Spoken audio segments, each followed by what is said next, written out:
Today, I want to talk about how to create a user research unit from scratch and how to face the difficulties and challenges we may encounter when creating such an area, such as user experience in an organization. So before we dive in this agenda for today's session, I want to share that we will start by addressing the concept and the importance of user research. Then we will see the challenges that an organization can face and how it can really impact businesses when there are no user research practices in the process of creating and developing a product or service. And finally, I'm going to share with you the clear approach that I've been using as a result of the challenges that I faced throughout my career within the organizations where I have been. So one step back. So before we start, for those that do not know me, I would like to introduce myself. So my name is Joana, and I'm currently working at Via Verde Portugal as a UX lead. And throughout my career, I had the opportunity to create teams from scratch more than once. And also I had the opportunity to work in many different market sectors, such as telecommunications, media, and mobility. So starting with the importance of UX research. For me, research is really a critical point of product development and is really about people and not about technology. Research is a fundamental process that empowers both organizations to see the world through their users' eyes. So you may ask why it is so important, right? Well, for me, the answer is quite simple. To ensure that the products we are creating not only meet the expectations of those who will use them, but exceed them. So adopting UX research for me is essential because it allows companies to first reduce the risk of product failure, because when we use user research practices, we can identify problems early in the development stages. And because user research is a proactive approach for problem solving, we can ensure that we are addressing the right issues and the right pain points. So when businesses understand their user needs and we start creating and designing solutions that really matches our user-specific needs, we are, of course, enhancing both user satisfaction and overall product usability. And also, when users find a product that solves their problems effectively, companies are not only retaining their existing users, but are also converting new ones and, of course, generating new revenues. As we explore this landscape for user research, and also for product development, I think it's also crucial to discuss the challenges and pitfalls of what can happen when organizations don't use user research in their process and they don't have user research practices. I would like you to imagine like trying to sail a boat without using a map or a GPS. This is what product development may look like, right, without user research. Not using UX insights is like basically trying to navigate a boat without understanding the currents and winds, so which are basically here the user needs and the market demands. And developing products based on what we think user needs instead of they actually need. It's not just risky, right? It often leads us to create solutions that maybe don't resonate with users and that may fail to address real user problems. So I think when products are developed based only on assumptions, the impact here can be really poor product adoption and, of course, low user satisfaction, because it's a reflection on how well, or in this case, how bad a product can meet expectations. And in the end, these issues will translate into, of course, higher development costs because, of course, when we don't meet the user expectations and needs, we will need to do some rework in terms of design, in terms of service design. And this could also lead to some discontinuation of products or services. And in the end, this means, of course, wasted resources, wasted hours, and lost revenue for businesses, right? So the question here and the purpose of this presentation is really to answer to this question: how do we go from zero to effective user research? How do we introduce and start these research practices? And in response to these challenges that I shared with you in the previous slides, that are basically the challenges I faced over time, I developed an approach I call CLEAR. And why do I like it to call it approach instead of framework or methodology? Is really because I think approach suggests me a more flexible and adaptable way of tackling these challenges, right?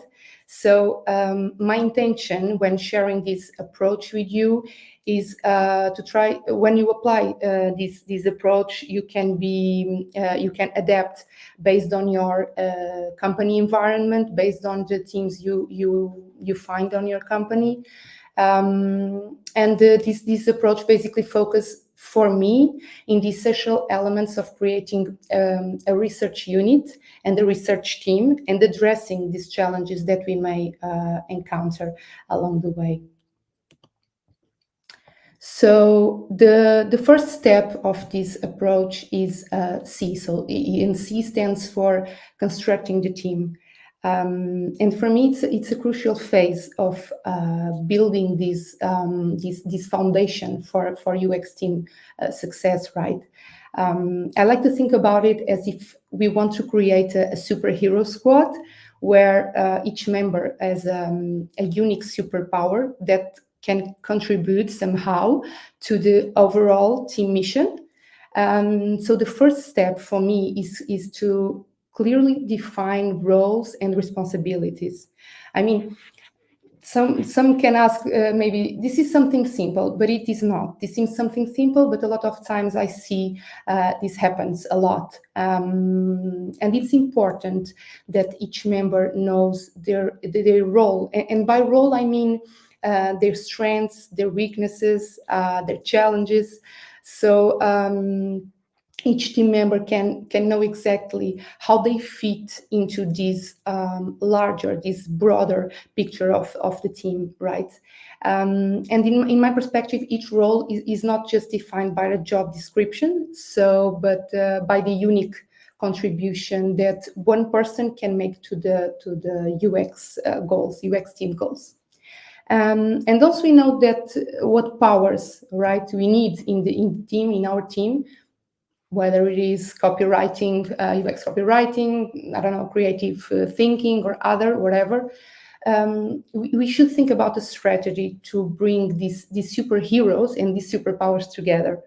For me, we are not just filling positions, so we are really looking for potential. And it's important to search for people, for individuals who not only have these kind of skills, but also shares the same values and the same passion for UX. And for me, is this kind of diversity of the team and the skills that we have that in the end will allow us to manage to tackle this challenge from different points of view. And ensure the creation, of course, and the delivery of good solutions, of good products. As a third point, I had here the UX team of one, because you may be asking, okay, and when there is only a UX team of one, and because we know it still happens today a lot, and it's true that UX responsibilities as a solo UXer can be quite challenging. I think with the right strategies, a UX team of one can be effective and as impactful as a big team for an organization. So the first step in this case will be, of course, prioritize tasks. Not everything can be, of course, a priority, and this works for UX teams of one or big UX teams. So we need clearly to identify key projects that bring the most value for the business, for the company. The second one for me is to adopt lean UX methodologies that we know focus on actual experience instead of the deliverables. And this approach means short and iterative cycles, so which make the process more manageable. And the third thing, I think, it is really manage stakeholder expectations, because it's important to frequently communicate with stakeholders and about what is achievable and what is not in a UX team of one. So yeah, it's about setting realistic deadlines, managing deliverable expectations so we can ensure quality work. The next step is laying down processes and methodologies. And for this step, it's important to have, in my opinion, well-defined processes and methodologies. Having a good structure to work that we can work on can ensure consistency on our work and effectiveness across all our projects. So first, we need to define the research methods. Choose which research methods we want to work with. Both qualitative, which help us, of course, understanding the why, and quantitative, which can give us, of course, the what through numbers, through UX data, through raw data. The second point is we need to establish what I like to call standard UX operating procedures. Like, what does this mean? It's basically create templates for our research plans, for our concerned forums, for our report templates that will be needed in all of our projects. Because this kind of documentation will ensure that our research is, first of all, ethical and scalable across all projects, and this can improve a lot the effectiveness of our work. And lastly, we need to select the right research tools that we want to work with. And whether they are survey tools to, I don't know, maybe gather some data, usability testing tools for gather real-time feedback on our user, or data analysis tools, I think having the right tools already selected can empower to produce valuable insights and faster. The next step is I, and I stands for establishing communication. And this step is really about setting our communication game and making sure it is inclusive inside the organization and effective. Because in the end, we are all in this together, and this means basically create a kind of safe space where everyone feels heard and valued. So here is really, we need to promote cross-functional, cross-team collaboration. And this can mean like regular meetups, workshops, brainstorm sessions. So where we can really work and throw ideas around, work together for creative moments. And it is important also to set up a kind of a dedicated communication channel. Whether you use Slack or email or maybe physical project boards, because sometimes some teams have it. Whatever. The big goal here is really to keep everyone, to keep all our colleagues in the loop, our stakeholders, and having no one chasing down information. So the channel is always open, the information is always available and ready to consult by anyone in the company. And the third step is really to not forget about involving our stakeholders, from kickoff meetings to align on project vision, because sometimes it depends on the role you have in the project. You have different expectations on what you can deliver. Regular, for instance, checkpoints to ensure we are all on track with our tasks. And of course, final presentations to showcase our work and get feedback from our stakeholders. I think this way everyone from top to bottom stays and really can feel connected to the project. The next one, advocating a user-centric culture. I really think that this step is at the heart of what we user experiences professionals do and why we do it, right? The digital age is about making sure our users, of course, get what they need, but also that they enjoy the ride. I mean, that's where promoting user research comes to play, right? User-centric culture, it's not just, for me, a fancy word or a fancy expression. It can really be a gateway to truly understand our users' needs, our end users. And to boost this UX game, I think it's important to start by sharing our success stories internally. Nothing speaks louder, I think, in an organization than results, that data. And when we show how changes based on user experience research insights led to better outcomes, it's a no-brainer, right, to get everyone on board.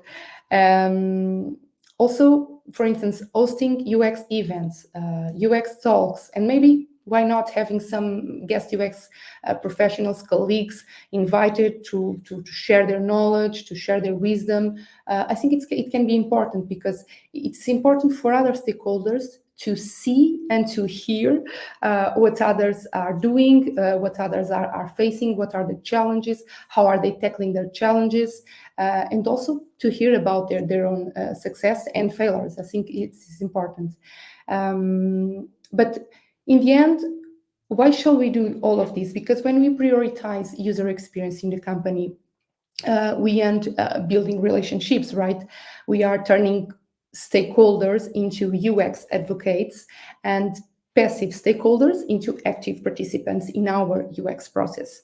And to make this happen, I think you really need to embed UX into the culture by, for instance, being the team that does just not deliver what is expected to the team, but that surprise with these kinds of moments, with these kinds of sharing moments. I think this can be important. You have the tools, so you have the talent, you have the knowledge. I think the real next step is to build these commitments internally to really listen and prioritize to our users. And the next step that I suggest in this approach is something that for me it's also essential and allow us to stay updated as UX professionals. So refining our skills, okay, through development, through continuous development, and first of all, for me, it all starts in the onboarding moment.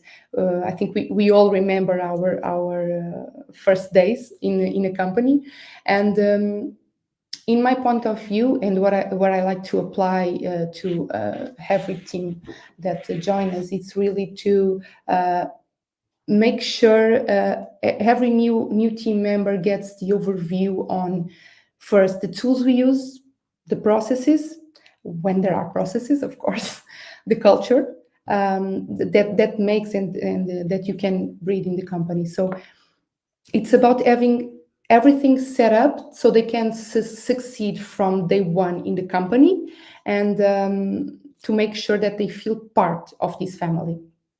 But it doesn't stop with onboarding, right? Nowadays we live in a very fast-paced world where there are new technologies, new methodologies, new approaches, new frameworks everywhere, every day. And that's why we need to invest in this continuous learning. It can be like attending conferences, webinars, or just being part of a UX local community where you can share your experiences and can learn from others. So basically, this is an opportunity and a chance to get new knowledge, to bring new knowledge to the company, to have fresh ideas, and of course, in the end, to bring something back to your team. And as to the last point, let's not forget about internal training.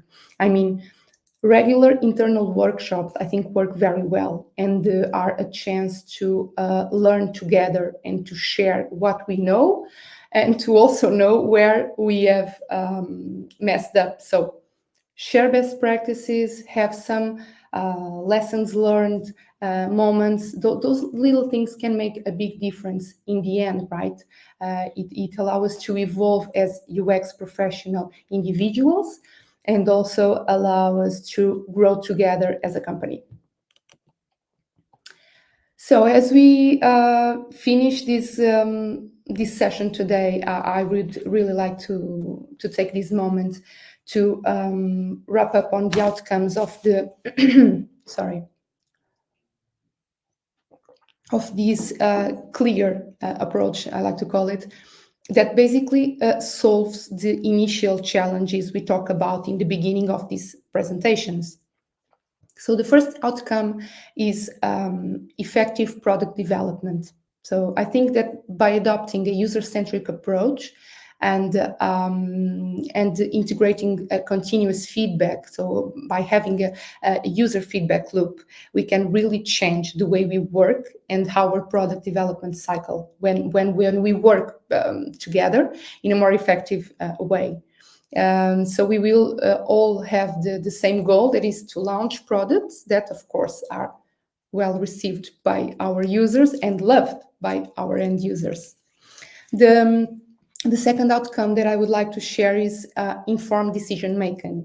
And this is about moving from, like I said in the beginning of this presentation, assumption-based insights. So it's moving from what we think users need to moving from guessing what our users need, and to work with real data and to work with real user feedback. It's about making decisions driven by solid, real UX research data that can, of course, reduce the risks associated with new projects, with new products, and new initiatives in the market. So with user research, you can anticipate behaviors, and we can, of course, anticipate and address the correct pain points and user needs. The third outcome that I would like to leave you is enhanced team efficiency. So no longer teams working in silos, but you start working as a unified force, a unified team. And by establishing a good communication and clarifying roles. So if you remember, like knowing your strengths, your weaknesses, your challenges, and the role you play in the team and in the company, we can see that team efficiency increase. Projects, for instance, from my experience, that took maybe months in the past can now take weeks, and of course the quality of work in the end can be better than ever, because everyone is in the same page, everyone is acting on and with the same information, so everyone will be more efficient. And the last outcome is, for me, sustainable growth and innovation. And this outcome is really about growing, but smartly and in a sustainable way. I mean, this commitment that I talked to you about regarding continuous learning and creating this innovative environment when we all can thrive and share our knowledges, our experiences, our lessons learned, and when we are all together working on new ways of working and adapting the way we work, can really support this sustainable growth and innovation. So I think each of these outcomes address the initial challenges that we face, that I showed. There is basically development costs, so the risk of product failures. I think we covered all of that. And before finish, I want just to share that this approach can really change the way we work, because can really change the way we think, the way we collaborate with each other. I think collaboration is really the key if we want to succeed as a UX researcher in a company. Even if we are talk about a team of one or a team of 10, it doesn't matter. I think collaboration is really key. And of course, you should take a moment if you want to use and to apply this approach in your teams, because you need first to analyze your environment and the type of teams that you have, and try to adapt these steps of this approach according to your own reality. So more than anything, for me, it's about understanding the internal needs. So like we do with our end users, assume that our internal stakeholders are our users, and understanding their internal needs, the internal needs of each company, and trying to find a balance and the best way to collaborate together. And that's it. Thank you, everyone, for joining this session. And here you have my contact, so please feel free to connect, to reach out, to ask any questions, and let's keep in touch.